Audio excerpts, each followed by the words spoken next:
આપણે જીસીઆરટી સિરીઝમાં class 7નો semester 2 ચાલુ કરી દીધું છે અને સેમ 2માં આપણે ચેપ્ટર 1 જોઈ ગયા હતા. આજે જોવાના છે ચેપ્ટર નંબર 2 અને તે શરૂ કરીએ. તે ભારતના ભૂગોળ પર આધારિત છે. ચેપ્ટર નંબર 2 તેમાં જોઈએ સૌપ્રથમ ભારતની આબોહવાકીય વૈવિધ્યતા, એટલે કે ભારતમાં આબોહવામાં કેવી વિવિધતા જોવા મળે છે, તે વિવિધતાની મનુષ્ય જીવન પર, માનવ જીવન પર કેવી રીતે અસર પડે છે, આપણા રોજિંદા જીવન પર કેવા પ્રકારની અસરો થાય છે, તે તમામ વસ્તુ આપણે જોવાના છે. તો જોઈએ દેશનું પહેલાં ભૌગોલિક સ્થાન જોઈએ. આ આપણે પહેલાં પણ જોઈ ચૂક્યા છે. તો ભારતે 8 ડિગ્રીથી લઈને 37 ડિગ્રી ઉત્તર અક્ષાંશોની વચ્ચે આવેલું છે.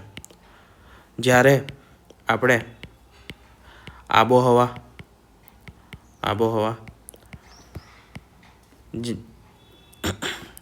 છે, તાપમાન એ તમામ વસ્તુઓ, વરસાદ, આ તમામ વસ્તુઓનો જ્યારે અભ્યાસ કરતા હોઈએ ત્યારે આપણે અક્ષાંશીય વિસ્તારને ધ્યાનમાં લઈએ છીએ. અક્ષાંશીય વિસ્તારને અને જ્યારે સમય, સ્થાન એ વસ્તુ જોવી હોય, સમયને રિલેટેડ કોઈ પણ વસ્તુ જોતા હોય, બરાબર, ત્યારે આપણે મુખ્યત્વે જોતા હોઈએ છીએ તે છે રેખાંશ. રેખાંશના આધારે આપણે સમયની એ તમામ વસ્તુઓ નક્કી કરતા હોઈએ છીએ. કર્કવૃત્ત એ દેશના મધ્યમાંથી પસાર થાય છે. કર્કવૃત્ત એટલે 23 ડિગ્રી અને 5 મિનિટ, બરાબર, 23.5 ડિગ્રી જે અક્ષાંશીય રેખા છે એને આપણે કર્કવૃત્ત તરીકે ઓળખીએ છીએ. આના કારણે એ દેશના મધ્યમાંથી પસાર થાય છે. આને આપણે એક રફ મેપ દોરીએ ભારતનો, બરાબર. તો આ રીતે આવશે, બરાબર.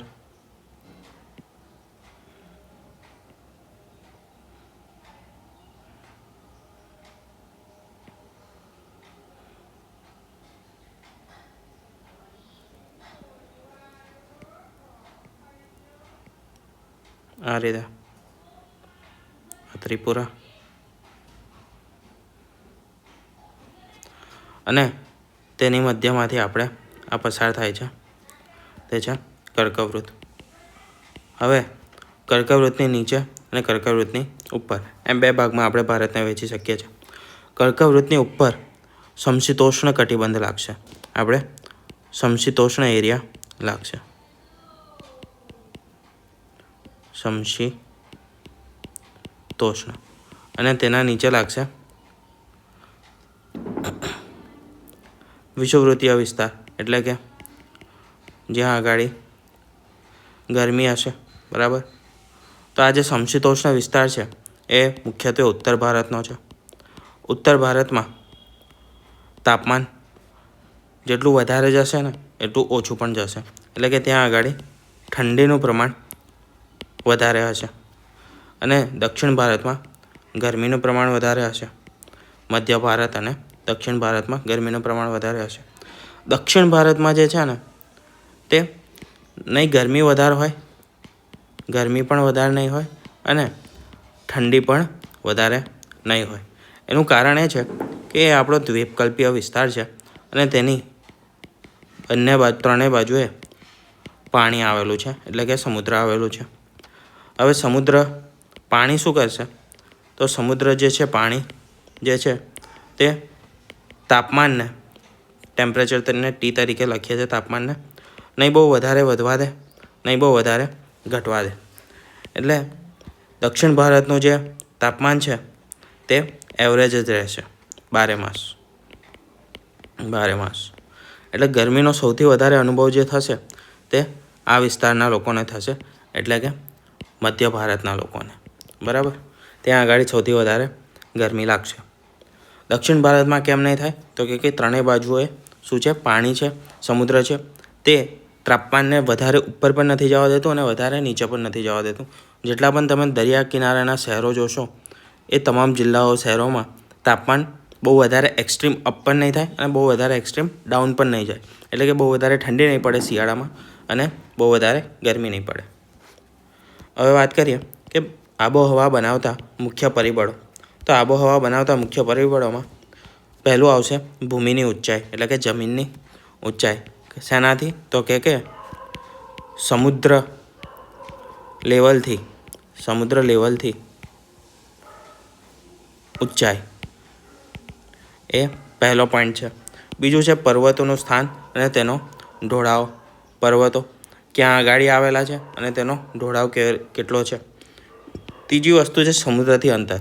સમુદ્રથી અંતર કેમ? તો કે હમણાં આપણે જોયું એમ કે બહુ વધારે ગરમી અને ઠંડી એ પાણી ગરમી અને ઠંડીને બંનેને કંટ્રોલ કરે છે. એટલા માટે ભૂમિની ઊંચાઈ, જો કે તો જેમ જેમ ઊંચાઈ વધશે તેમ શું થશે? જેમ આપણે વધુ ઊંચાઈએ જતા હોઈશું તેમ તાપમાન ધીરે ધીરે ઘટતું જશે. બરાબર. હવે આપણે કોઈ બહુ ઊંચો પર્વત હશે, બરાબર, હિમાલય પર બરફ કેમ છે? હિમાલય પર જઈએ તો બરફ છે. તેનું બે વસ્તુ છે. એક તો એ શીતોષ્ણ કટિબંધમાં આવેલો છે, બરાબર, સમશીતોષ્ણ કટિબંધમાં આવેલો છે ઉત્તર ભારતમાં. જેમ ઉપર જઈએ તેમ વધતું જાય છે. અને બીજું રીઝન એ છે કે ઊંચાઈ એની ઘણી વધારે છે. તો જેમ ઊંચાઈ વધશે તેમ તાપમાનમાં ઘટાડો થશે. બરાબર. પછી સમુદ્રથી અંતર. તો સમુદ્રથી અંતર એ વસ્તુ આપણે ટોપિક ડિસ્કસ કરી ગયા. સમુદ્રી પ્રવાહો, એટલે કે સમુદ્રમાં એ જગ્યાએ કેવા પ્રકારના પ્રવાહ છે. ઠંડો છે કે પછી ગરમ પ્રવાહ છે સમુદ્રનો, એનાથી પણ ટેમ્પરેચર નક્કી થશે એ વિસ્તારનું. પછી છે જંગલો. અને ચોથું છે તે છે મોસમી પવનો. મોસમી પવનો શું છે આપણે વરસાદને જ્યારે ડિસ્કસ કરીશું ત્યારે જોઈશું આગળ. સ્થાન મુજબ તાપમાનમાં ફેરફાર. સમુદ્રથી 1500 કિલોમીટર દૂર વિસ્તારોમાં ઉનાળામાં વધુ ગરમી અને શિયાળામાં વધુ ઠંડી અનુભવાય છે. ઊંચાઈ પર આવેલા સ્થળો જેમ કે શ્રીનગર અને મનાલી એ હંમેશા ઠંડા રહે છે, કેમ કે તે સમુદ્ર કરતાં વધારે ઊંચાઈએ આવેલા છે. હવે વાત કરીએ શિયાળો. તો શિયાળો ડિસેમ્બરથી ફેબ્રુઆરીમાં સૌથી વધારે અનુભવાય છે. એ વખતે તાપમાન ઓછું રહે છે અને સૂર્યના કિરણો ત્રાંસા પડે છે, તેના કારણે તાપમાન ઓછું રહે છે. સૂર્યના કિરણો એ દક્ષિણ ગોળાર્ધમાં જતા રહેતા હોય છે.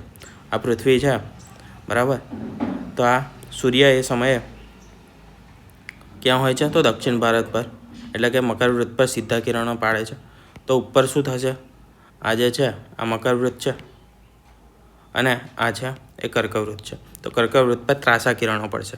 આપણે જ્યારે પૃથ્વીની ગતિઓ જોઈ હતી એ સમયે આ વસ્તુ આપણે ડિસ્કસ કરી હતી. શિમલા, દાર્જિલિંગ એ હિમવર્ષા અને તાપમાનને 5 ડિગ્રી કરતાં નીચે રાખે છે. દક્ષિણ ભારત, શિમલા, દાર્જિલિંગ જે છે ત્યાં આગળ હિમવર્ષા થતી હોય છે અને તે 5 ડિગ્રી જેટલું તાપમાન નીચે હોય છે. પછી દક્ષિણ ભારતમાં એ વિષુવવૃત્તની નજીક છે, એથી ત્યાં આગળ ઠંડી થોડી ઓછી છે, કેમ કે વિષુવવૃત્ત પર મોસ્ટલી સૂર્યના કિરણો સીધા પડતા હોય છે અને ત્યાં આગળ સૂર્યનો ટ્રાવેલિંગનો વિસ્તાર કેટલો છે, એટલે કે સૂર્ય કેટલામાં સ્થળાંતર કરે છે. તો કર્કવૃત્તથી લઈને મકરવૃત્ત, એમાં આ વિષુવવૃત્ત છે એ તો કોન્સ્ટન્ટ રહ્યું, એની આસપાસમાં જ ફર્યા કરે છે. એના કારણે ત્યાં આગળ ગરમી થોડી વધારે હશે.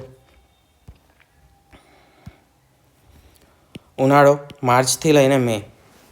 કર્કવૃત્તની નજીક સીધા કિરણો પડે છે અને તાપમાન 45થી લઈને 50 ડિગ્રી જાય છે. રાજસ્થાનમાં આ તાપમાન સૌથી વધારે હોય છે, કેમ કે ત્યાં આગળ રણ પ્રદેશ આવેલો છે, જંગલ વિસ્તાર ઓછો છે, તેમજ કોઈ પણ ઊંચાઈ ધરાવતા પર્વતો આવેલા નથી, જંગલ વિસ્તાર નથી તેના કારણે, અને રણ વિસ્તાર છે. વર્ષા ઋતુ. તો તે જૂનથી અને સપ્ટેમ્બર. મોસમી પવનો ભારતમાં જે છે તે મોસમી પવનો વરસાદ લાવે છે અને બીજા વરસાદ લાવતા પવનો છે તે છે પાછા ફરતા પવનો, જે ઓક્ટોબર અને નવેમ્બરમાં વરસાદ લાવશે. અને તે ક્યાં આવશે? તો પંજાબ, હિમાચલ પ્રદેશ અને ઉત્તરાખંડમાં. અને દક્ષિણમાં જોઈએ તો તે મુખ્યત્વે તમિલનાડુ, આંધ્રપ્રદેશના પૂર્વી તટ પર, આંધ્રપ્રદેશમાં મુખ્યત્વે પાછા ફરતા મોસમી પવનો વરસાદ કરે છે. આ જ સમયમાં ઓક્ટોબરથી ડિસેમ્બર સુધીમાં શિયાળામાં ત્યાં વરસાદ થાય છે. બરાબર. હવે વાત કરીએ મોસમી પવનોની અને વરસાદની. મેપ આમના એચડીમાં જોયા સારી ક્વોલિટીમાં, પણ નથી મળ્યા, એટલે આમાં જ એડજસ્ટ કરવું પડશે. આ છે જાન્યુઆરીમાં, એટલે કે શિયાળામાં જે પવનો છે તેની વાત કરવામાં આવી છે. તો શિયાળામાં કઈ રીતે મોસમી પવનો આવે છે? તો તે ઉપરથી આવે છે, આ બાજુથી, એટલે કે ઉત્તર પશ્ચિમમાંથી આવે છે. બરાબર. અને અહીંયા આગળ હિમાલય છે, તો હિમાલયને અથડાશે અને આ બાજુ જશે. બરાબર. અહીંયા પણ આ બાજુ વળશે, પછી અહીંયા અથડાઈને આમથી આવે છે અને અથડાશે અને આમ વળશે. બરાબર. તો આ રીતના પવનો આવે છે. આ જે એરો બતાવેલા છે એ પવનની દિશા બતાવેલી છે. હવે થશે શું? અહીંયા ભૂમધ્ય સાગર પરથી થોડું વધારે આગળ આવશે. અહીંયા ભૂમધ્ય સાગર પરથી તે ભેજ થોડો ઘણો સંગ્રહી લાવશે. બરાબર. હવે ભેજ સંગ્રહીને લાવશે તો અહીંયા આગળ એને હિમાલય નડશે. તો પહેલો વરસાદ ક્યાં કરશે? પંજાબ છે, ચંદીગઢ છે, હરિયાણા છે, એ બધી જગ્યાએ થોડો ઘણો વરસાદ કરશે. પછી શું થશે? આ ભાગમાં કોઈ પણ વરસાદ નહીં થાય. પછી એ બંગાળની ખાડી પર વાવશે. બરાબર. અને અહીંયાથી જે વળાંક લે છે અને તેના કારણે બંગાળની ખાડી ઉપરથી વહીને આ બાજુ પૂર્વી તટને અથડાશે. બરાબર. એ કોરિયોલિસ બર્ડ લાગે ને એ બધી વસ્તુ ડિટેલમાં આના પછી તો ડિસ્કસ કરીશું. આ ચેપ્ટરમાં અત્યારે એ ડિસ્કસ કરતા નથી. બરાબર. તો વાત કરીએ કે અહીંયાથી બંગાળની ખાડી પરથી તે પાણીને ફરીથી સંગ્રહ કરશે અને તે વરસાદ કરશે આ પૂર્વી એરિયામાં, એટલે કે અહીંયા આગળ છે તમિલનાડુ, અહીંયા છે આંધ્રપ્રદેશ. આ પટમાં આ બંને રાજ્યોમાં સૌથી વધારે વરસાદ કરશે. કયો સમય છે? શિયાળાનો સમય છે, એટલે કે ઠંડીના પવનો છે. બરાબર. હવે વાત કરીએ કે વરસાદી મોસમી પવનો જે મોસ્ટલી જૂન, જુલાઈ અને ઓગસ્ટના સમયમાં આવતા હોય છે. તો તે ક્યાંથી આવે છે? તો તે નીચે બાજુથી આવે છે. બરાબર. એટલે કે તે દક્ષિણ બાજુથી આવે છે. આ બાજુથી આવશે. અરબ સાગર પરથી તે ભેજ લઈને આવશે. સૌ પ્રથમ વરસાદ કરશે તે કેરળમાં વરસાદ કરશે અને ધીરે ધીરે ધીરે ઉપર અને મધ્ય ભારતમાં પણ તે વરસશે. બરાબર. એટલે સૌ પ્રથમ જૂનમાં કેરળમાં વરસાદ થશે, ત્યાર પછી જુલાઈ, સપ્ટેમ્બર, ઓગસ્ટ એ રીતે આગળ જશે. અહીંયાથી પવનો શેના કારણે ફંટાશે? તો હિમાલયના કારણે જ ફંટાશે. બરાબર. ત્યાંથી પછી એક શાખા આ બાજુ જશે અને બીજી અહીંયા આગળ હિમાલયના કારણે સૌથી વધારે વરસાદ ક્યાં થાય છે? તો મેઘાલયમાં થાય છે. બરાબર. મોસિનરામ છે, ચેરાપુંજી છે, એ બધું ત્યાં આગળ બેના લીધે સૌથી વધારે વરસાદ થાય છે. એક આ સાઈડ આ બાજુના પવનો આવશે, દક્ષિણ બાજુના, પૂર્વના, જે અરબ સાગર પરથી વાતા હશે, અને બીજા આવશે બંગાળની ખાડી પરથી પવનો. એ બંને અહીંયા આગળ અટકી જશે. બરાબર. કોરિયોલિસ બર્ડની આખી વસ્તુ આપણે જ્યારે ડિટેલમાં વરસાદને ડિસ્કસ કરતા આવીશું ત્યારે કરીશું. આ ચેપ્ટરમાં હજી આખું નથી આપેલું, એટલા માટે બહુ વધારે ડિસ્કસ કરીશું તો વિડીયો વધારે લાંબો થઈ જશે. વર્ષા ઋતુ, જેને આપણે ચોમાસું તરીકે ઓળખ્યા છે, જૂનથી સપ્ટેમ્બરમાં વરસાદ પડે છે. લગભગ 80% વરસાદ આ ઋતુમાં થઈ જાય છે, એટલે કે આ સમયમાં થઈ જાય છે ચોમાસામાં. અરબ સાગરના પવનો કેરળના માલાબાર કિનારે પ્રવેશ કરે છે. મેં કીધું ને એમ કે આ કિનારે સૌથી પહેલાં વરસાદ કરશે. અને અહીંયા આગળ પણ શું છે આપણે જોયું હતું, તો અહીંયા આગળ છે પશ્ચિમ ઘાટ. બરાબર. તો જે પશ્ચિમ ઘાટ છે તેની ઊંચાઈ વધારે છે, તો ત્યાં અથડાશે અને સૌથી વધારે વરસાદ, મેક્સિમમ વરસાદ આ બાજુ જ કરશે. કેટલો? તો કે 300 સેન્ટીમીટર કરતાં વધુ વરસાદ કરશે. બંગાળની ખાડીના પવનો એ આસામ, મેઘાલય અને પશ્ચિમ બંગાળમાં વરસાદ કરશે. સૌથી વધુ વરસાદ એ મેઘાલયના મોસિનરામ, ચેરાપુંજીમાં પડે છે. તે વિશ્વનો સૌથી વધારે વરસાદ પડતો છે. અને સૌથી ઓછો વરસાદ પડે છે તે છે રાજસ્થાનના રણ પ્રદેશમાં. અહીંયા આપણને વરસાદની પેટર્ન આપેલી છે. તો 50 કરતાં ઓછો વરસાદ, તો સૌથી ઓછો વરસાદ પડે છે એક છે આ રાજસ્થાનનો એરિયા. બરાબર. બીજો છે આ મહારાષ્ટ્રમાં, અને જે કર્ણાટકનો એરિયા છે વર્ષા છાયાનો પ્રદેશ ગણાય છે. વર્ષા છાયાનો કેમ? તો કે અહીંયા આગળ આવેલી છે પશ્ચિમી ઘાટ. બરાબર. પશ્ચિમ ઘાટની પર્વતમાળા. એના કારણે બધા મોસ્ટલી વરસાદ વાદળો આ એરિયામાં કરી દેશે. તો 200થી 300 સેન્ટીમીટર કરતાં પણ વધારે વરસાદ અહીંયા આગળ થશે. એના કારણે વાદળો બધા ખાલી થઈ ગયા હશે અને તેના પાછળના ભાગમાં કોઈપણ પ્રકારનો વરસાદ થશે નહીં. આ મુખ્યત્વે મહારાષ્ટ્રનો વિદર્ભ એરિયાને એ ભાગ છે. ત્રીજો એ લદ્દાખ, જેને આપણે ઠંડુ રણ કહીએ છીએ, ત્યાં આગળ પણ કોઈપણ પ્રકારનો વરસાદ થતો નથી. બહુ ઓછો વરસાદ થાય છે, 30-40 સેન્ટીમીટર કરતાં પણ ઓછો વરસાદ. પછી 50થી 100 સેન્ટીમીટરનો વરસાદ જોઈએ તો તેમાં આખો ભાગ આવશે ગુજરાત છે, સાઈડ મધ્ય અને ઉત્તર ભારત, ઉપરાંત જે કિનારાના વિસ્તાર છોડીને આખો દક્ષિણ ભારત આવશે. બરાબર, ત્યાં આગળ આપણે 50થી લઈને 100 સેન્ટીમીટર જેટલો વરસાદ જોવા મળે છે. પછી 100થી લઈને 200 સેન્ટીમીટર જેટલો વરસાદ તે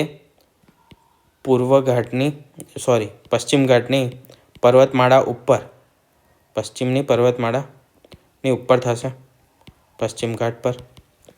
બરાબર, અને બીજું થશે જે બંગાળની ખાડી પરથી જે પવનો આવશે તે પવનો આ સાઈડ પૂર્વી ભારતમાં અને ઉત્તર ભારતમાં મેક્સિમમ વરસાદ કરશે.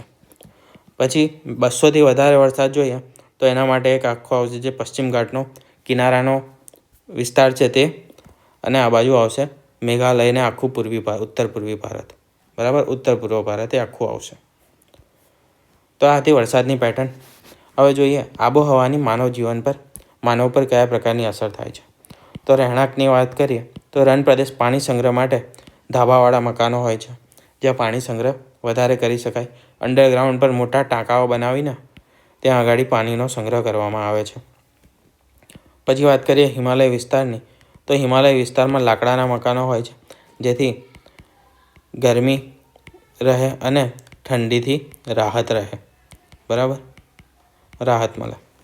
વસ્ત્રોની વાત કરીએ તો ઉત્તર ભારતમાં ઠંડી વધારે છે, તેથી ઊની વસ્ત્રો પહેરાશે. દક્ષિણ ભારતમાં સુતરાઉ વસ્ત્રો. રણ પ્રદેશના ઢીલા સુતરાઉ વસ્ત્રો અને રૂમાલ વડે માથું ઢાંકવામાં આવશે, જેથી ગરમીથી બચાવ થાય. વ્યવસાય અને સ્વભાવ, તો ગુજરાતીઓ એ મુખ્યત્વે વેપારી પ્રજા છે. પંજાબીઓ એ લશ્કરી પ્રવૃત્તિમાં જોડાયેલા છે. ઉત્તર ભારતના લોકો મુખ્યત્વે ખેતી સાથે સંકળાયેલા છે. એ ત્યાંની જમીન, પાણીની ઉપલબ્ધતા તથા જે રહેણી કરણી છે, આબોહવાકીય અસરો, આ તમામના આધારે વ્યવસાયો પણ નક્કી થાય છે. બરાબર, ઉત્તર ભારતના લોકો મુખ્યત્વે ખેતી કેમ કરે છે, તો હિમાલય પરથી મુખ્યત્વે નદીઓ વહે છે. એ નદીઓ પોતાની સાથે શું લાવે છે? કાંપ લાવે છે. કાંપથી ફળદ્રુપ જમીનનું નિર્માણ થાય છે. અને આ જ જે નદીઓ છે હિમાલયની, એ બારમાસી નદીઓ છે, એટલે કે 12 માસ તેમાંથી પાણી મળી રહે છે. પાણીની અછત નથી, જમીન ફળદ્રુપ છે. તો તેના કારણે શું થશે? તેના કારણે આપણે ખેતી વધારે સારી રીતે કરી શકીશું, પાક વધારે સારી રીતે ઉગાડી શકીશું. વરસાદ પણ આપણે જોયું એમ 100થી લઈને 200 સેન્ટીમીટર જેટલો વરસાદ પણ વર્ષે થઈ જાય છે. તો સિંચાઈ પણ વધારે સારી રીતે વિકસિત થશે. તો ઉત્તર ભારતના લોકો ખેતી કરે છે. રણ પ્રદેશમાં ખેતી તો થાય નહીં, તો પશુપાલન કરશે એ લોકો અને ભટકતું જીવન જીવશે. કેમ? તો કે પાણી પતી ગયું તો ત્યાં આગળ જીવન શક્ય નથી, તો એ જગ્યા છોડીને બીજી જગ્યાએ જવું પડશે, જ્યાં આગળ થોડું ઘણું પાણી ઉપલબ્ધ હોય. આહારમાં જોઈએ તો દરિયાકાંઠાના લોકો સૌથી વધારે ચોખા અને માછલીનો ઉપયોગ કરે છે માંસમાં. ગુજરાતમાં ઘઉંનો ઉપયોગ થાય છે. કેમ? ચોખાને વધુ પાણી જોઈએ. બરાબર, વધુ પાણી જોઈએ. તો જ્યાં આગળ પાણીની ઉપલબ્ધતા વધારે છે ત્યાં ચોખા વધારે થશે, અને ત્યાં આગળ ચોખાની ખેતી વધારે થશે તો પાકશે વધારે, તો એ ખોરાકનો ઉપયોગ થશે. ઘઉંને થોડું તાપમાન ઓછું જોઈએ અને પાણીની એટલી બધી જરૂર નથી પડતી. લિમિટેડ પાણીમાં તે આપણે ઉગાડી શકીએ છીએ. તો ઉત્તર ભારતના લોકો, ગુજરાતના લોકો, ત્યાં આગળ ઘઉંનો સૌથી વધારે ઉપયોગ થાય છે. દક્ષિણ ભારતમાં ચોખાનો સૌથી વધારે ઉપયોગ થાય છે. માનવની જરૂરિયાત પૂરી કરે તેવા પદાર્થ, ગુણ, ક્ષમતા અને કાર્યને સંસાધન કહીએ છીએ આપણે. હવે સંસાધનો વિશે જોવાના છે. તો માનવની ઉપયોગિતા જેટલી વધે તે સંસાધન બને છે. પ્રાગૈતિહાસિક સમયમાં ખનિજો જે હતા તે સંસાધન ન હતા, કારણ કે મનુષ્યને તેનો ઉપયોગનો ખ્યાલ જ ન હતો કે આને ઉપયોગ કેવી રીતે કરવો. સંસાધનોના મુખ્ય આપણે 3 પ્રકારમાં વહેંચીએ છીએ. પહેલું છે જળ સંસાધન, બીજું છે ખનિજ સંસાધન અને ત્રીજું છે ભૂમિ અથવા તો વન સંસાધન તરીકે જેને ઓળખીએ. જળ સંસાધન જોઈએ તેમાં સૌથી મુખ્ય છે નદીઓ. કારણ કે નદીઓનું પાણી એક તો ખારું નથી. સૌથી વધુ પાણી દરિયામાં છે, પરંતુ તે શું છે? ખારું છે. તો તે ક્ષારીય હોવાથી ડાયરેક્ટ ઉપયોગ માટે ઉપયોગી બનતું નથી. ડાયરેક્ટ તેનો ઉપયોગ કરી શકતા નથી. નદીઓ જોઈએ તો હિમાલયજન્ય, જેને બારમાસી નદી પણ કહીએ છીએ, જે 12 માસ આપણને જેમાં પાણી મળી રહે.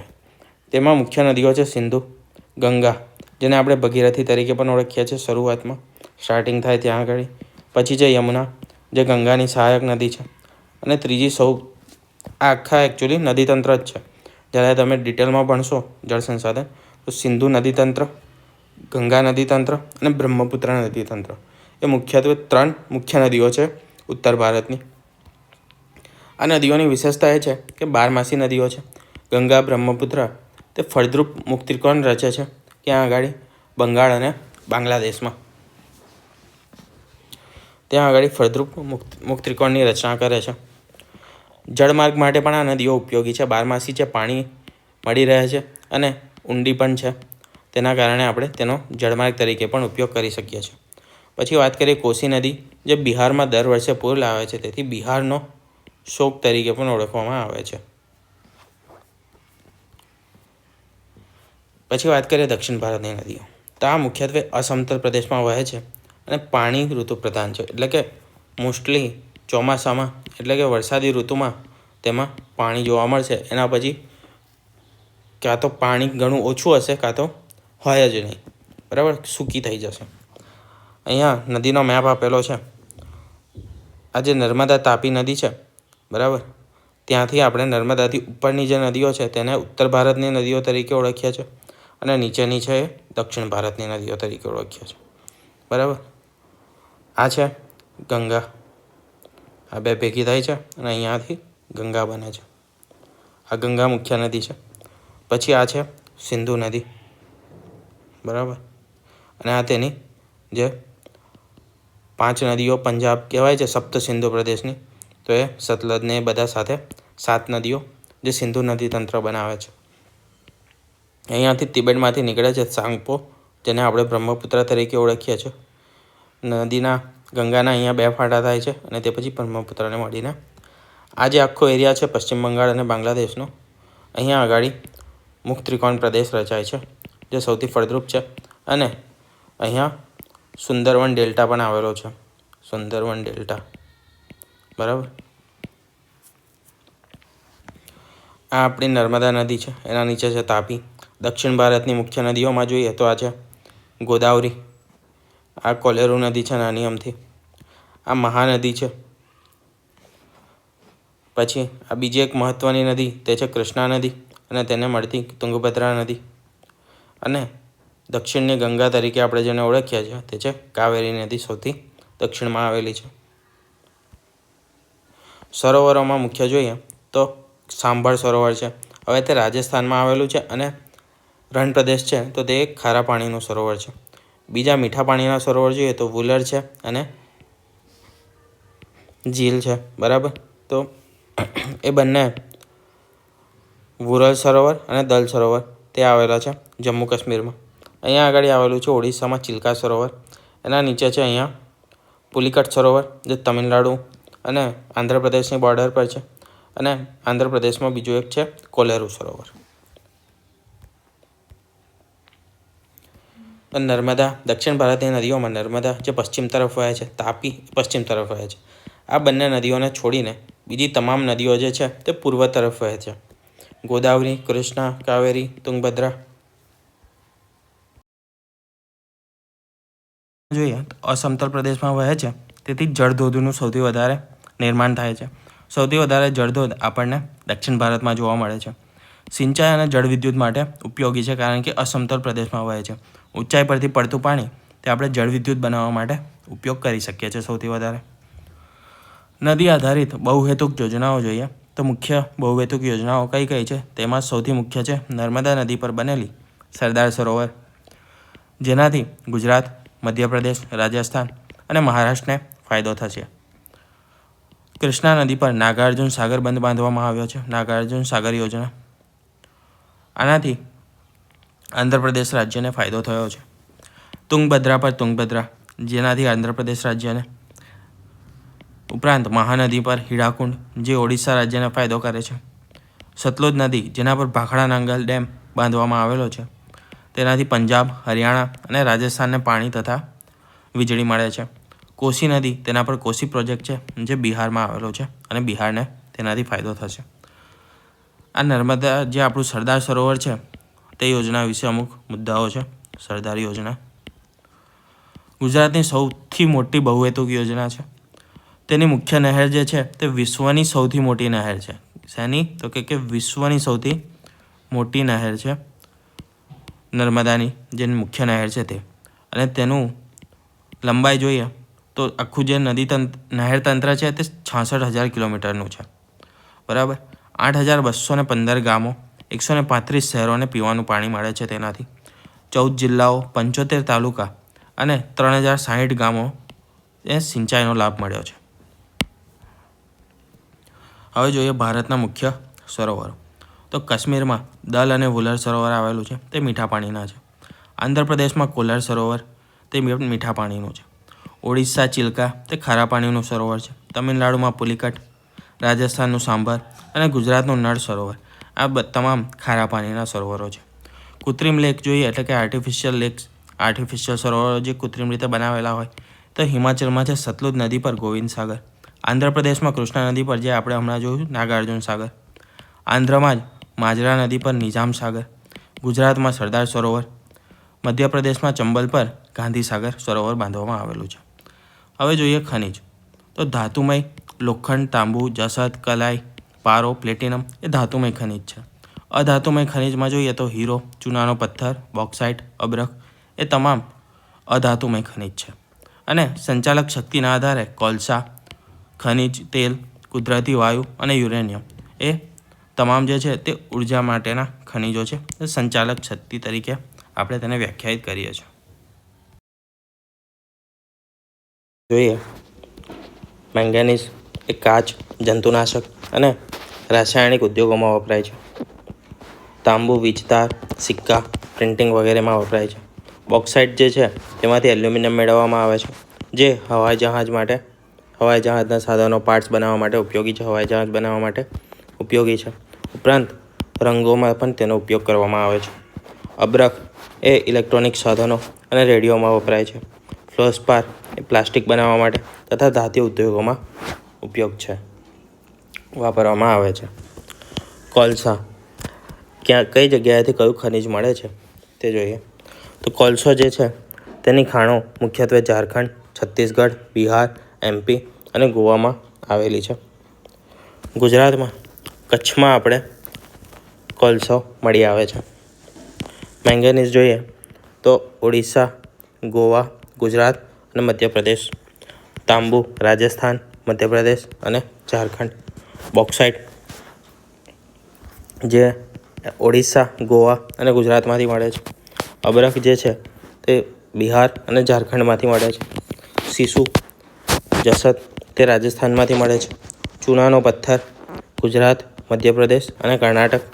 સોનું કર્ણાટક તથા આંધ્રપ્રદેશ.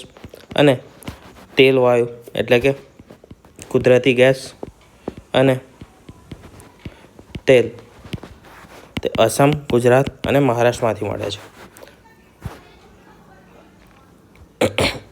બરાબર. હવે આ જે જગ્યાએથી ખનિજો મળે છે ને તે જ જગ્યાએ તેના ઉપયોગના રિલેટેડ ઉદ્યોગો પણ વિકસેલા છે. તો એલ્યુમિનિયમનો જે ઉદ્યોગ હશે તો તે બોક્સાઇટ જ્યાંથી મળે છે ત્યાં આગળ એલ્યુમિનિયમના ઉદ્યોગો સૌથી વધારે વિકસેલા હશે. જ્યાંથી કોલસો મળે છે ત્યાં આગળ મુખ્યત્વે કયા પ્રકારના ઉદ્યોગો હશે જ્યાં ઉર્જાની વધારે જરૂરિયાત પડતી હોય, એટલે કે કોલસા આધારિત જે પણ પાવર પ્લાન્ટ્સ છે તે મેંગેનીઝ મળે છે તો ત્યાં એના આધારના ઉદ્યોગ ત્યાં વિકસેલા હશે. તો તમે ખનિજ કરશો તો તો તેનાથી તમારા ઉદ્યોગો પણ થઈ જશે 80થી 90% સુધીના, બરાબર. અને આ કરવાની બેસ્ટ છે રિવિઝન. ગોખશો કે કોઈ પણ ટ્રીક લગાવશો તો આટલી બધી વસ્તુ યાદ રહે નહીં. ભૂમિ, જંગલ અને વન્યજીવ જોઈએ તો જંગલોના પ્રકાર આપણે આને પહેલાં પણ જોઈ ગયા છે. તો પ્રકાર જોઈએ. નિત્ય લેનારા જંગલો જે મુખ્યત્વે ભારતમાં આંદામાન નિકોબાર ટાપુ પર તથા ઈશાન ભારતમાં જોવા મળે છે. ખરાવ જંગલો જે વિંધ્ય, સાતપુડા અને પૂર્વ ઘાટ તથા પશ્ચિમ ઘાટમાં જોવા મળે છે. નિત્ય લેનારા જંગલો આપણને પશ્ચિમ ઘાટમાં જે સૌથી વધારે વરસાદના પ્રદેશો છે ત્યાં પણ આપણને જોવા મળે છે અને ત્યાં જૈવ વિવિધતા સૌથી વધારે છે. બાયો હોટસ્પોટનું ક્ષેત્ર છે પશ્ચિમ ઘાટ. ઉપરાંત છે ભરતીના જંગલો જેને મેંગ્રોવ તરીકે ઓળખીએ છીએ. તો સૌથી મોટું મેંગ્રોવ વન છે એ છે સુંદરવન, બરાબર, અહીંયા આગળ આવેલું છે. અને બીજા જોવા મળે છે ગુજરાતના દરિયા કિનારા પાસે મેંગ્રોવના જંગલો જોવા મળે છે. પછી છે શંકુદ્રમ જંગલો જે મુખ્યત્વે પહાડી વિસ્તારમાં જોવા મળે, એ છે હિમાલય પાસે, હિમાલય પર જોવા મળે છે. કાંટાળી વનસ્પતિ તે રાજસ્થાન, હરિયાણા અને કચ્છના વિસ્તારમાં આ પ્રકારના જંગલો આવેલા છે જ્યાં વરસાદનું પ્રમાણ ઘણું ઓછું છે. વન્ય પ્રાણીઓમાં જોઈએ તો એશિયાટિક સિંહ આફ્રિકાથી બીજા વિશ્વમાં જોવા મળતી હોય તો એ માત્ર એક જ પ્રદેશ છે, તે છે ગીર, ગુજરાત. આ બે જ પ્રદેશોમાં સિંહ જોવા મળે છે. રોયલ બેંગાલ ટાઈગર જે પશ્ચિમ બંગાળમાં મળે છે. એક સિંગી ગાંડો આસામ, હાથીમાં એ કેરળ અને કર્ણાટક પાસે, ઘુડખર કચ્છમાં જોવા મળે છે. રીંછ હિમાલય, ગુજરાતમાં ડેડિયાપાડા જે અભયારણ્ય છે ત્યાં આગળ રીંછ જોવા મળે છે. પક્ષીઓમાં મોર, સારસ, ઘોરાડ એ મુખ્ય પક્ષીઓ છે. માછલીઓમાં પોમ્ફ્રેટ, ઝીંગા, મેકરલ, શાર્ક, ડોલ્ફિન એ ગુજરાતમાં આપણે જોવા મળે છે. અહીંયા અમુક અભયારણ્ય આપેલા છે અને શેના માટે જાણીતા છે તે આપેલું છે. આ છે બાંદીપુર, તો તે વાઘ માટે. પેરિયાર છે તે હાથી માટે. સાસણગીર સિંહ માટે. આ છે કચ્છનું રણ, ત્યાં પણ આ શેના માટે છે આટલામાં જ આપણે એક આપેલું છે તેના માટે છે. કયું છે? કચ્છનું, ખબર હોવી જોઈએ તમને. પછી જે આ છે સારિસ્કા અને કેવલાદેવ એ રાજસ્થાનમાં આવેલા છે. મોર અને બારાસિંગા માટે જાણીતા છે. આ છે કાન્હા, હરણને વાઘ માટે જાણીતા છે. કોર્બેટ એ વાઘ માટે છે. પછી છે દચી ગામ જે કાશ્મીરમાં આવેલું છે. કાઝીરંગા જે એક સિંગી ગેંડા માટે જાણીતું છે. તો આ મુખ્ય અભયારણ્ય થયા. ભારતમાં કુલ 490 અભયારણ્ય છે. આ જીસીઆરટી પ્રમાણેના ડેટાઓ છે, જીસીઆરટીના ક્લાસ 7થના ડેટા છે. અને 79 જેટલા રાષ્ટ્રીય ઉદ્યાન છે. હાલમાં આ ડેટા વધ્યા છે. તો કયા છે, કેટલા છે રાષ્ટ્રીય ઉદ્યાન અને અભયારણ્ય? કોઈને ખ્યાલ હોય તો કમેન્ટ કરજો. રાષ્ટ્રીય ઉદ્યાનો અને અભયારણ્ય જોઈએ તો જે કાઝીરંગા છે આસામમાં આવેલું છે અને તે ગેંડા માટે જાણીતું છે. ગીર ગુજરાતમાં સિંહ માટે, આ તો બધાને ખબર જ હશે. બીજું છે કાન્હા અભયારણ્ય એમપીમાં વાઘ માટે જાણીતું છે. વેળાવદર ગુજરાતમાં જે કાળિયાર માટે જાણીતું છે. બાંદીપુર જે છે તે કર્ણાટકમાં આવેલું છે અને હાથી માટે જાણીતું છે. કોર્બેટ એ ઉત્તરાખંડમાં વાઘનું મુખ્ય અભયારણ્ય છે. દચી ગામ જે છે તે જમ્મુ અને કાશ્મીરમાં કસ્તુરી મૃગ માટે છે. કેવલાદેવી જે રાજસ્થાનમાં છે તે વિવિધ પક્ષીઓ માટે છે. હવે કુદરતી સંસાધનોનું જતન. તો પાણી આમાં કંઈ ઇમ્પોર્ટન્ટ નથી, ખાલી એકવાર રીડ કરી લઈએ, જોઈ લઈએ. પ્રદૂષણ ઘટાડવું પાણીનું. ઉદ્યોગોમાં વેસ્ટ વોટર ટ્રીટમેન્ટ આપીને પાણીને શુદ્ધ કરવું. પાણીની બચત અભિયાન ચલાવવું. ખનિજોમાં મર્યાદિત છે તો તેનો સંયમથી ઉપયોગ કરવો અને તેનું રિસાયકલિંગ વધારવું. જંગલોમાં ગેરકાયદેસર કાપ પર નિયંત્રણ કરવું. વૃક્ષારોપણ કરવું. વૈકલ્પિક ઇંધણ પર વધારે દબાણ આપવું, તેના પર શિફ્ટ થવું, જેમ કે સૂર્ય, પવન અને બાયોગેસ. જંગલ સંશોધન, નાગરિકની જાગૃતિ પર વધારે ધ્યાન આપવું. વન્યજીવમાં જોઈએ તો જે ગેરકાયદેસર વેપાર થાય છે તેના પર કડક નિયંત્રણ કરવું. અભયારણ્યોનો વિકાસ કરવો અને પ્રકૃતિ શિક્ષણ શિબિરો યોજવી. હવે MCQs જોઈએ જે પૂછાઈ ગયા છે અથવા તો પૂછાવાની શક્યતા છે તેવા. ભારતની આબોહવા રચવામાં કયો પરિબળ સૌથી વધુ અસરકારક છે? તો તે છે મોસમી પવનો. પછી વાત કરીએ ભારતનો મુખ્ય વરસાદ કઈ ઋતુમાં પડે છે? જવાબ કાઢવાના રહી ગયા છે. તો આ છે ચોમાસું. જવાબ ભૂલથી આવી ગયા છે. સૌથી વધારે વરસાદ કઈ જગ્યાએ પડે છે? તો તે પડે છે મોસિનરામમાં અને બીજા નંબર પર છે ચેરાપુંજી. નર્મદા અને તાપી નદીઓ કઈ દિશામાં વહે છે? તો આ બે જ નદીઓ જે છે તે પશ્ચિમમાં વહે છે, બીજી બધી પૂર્વની વહેતી છે, એટલે પૂર્વથી પશ્ચિમમાં વહે છે. કોસી નદી કયા રાજ્યમાં પૂર માટે જાણીતી છે? તો તે બિહાર રાજ્યમાં પૂર માટે જાણીતી.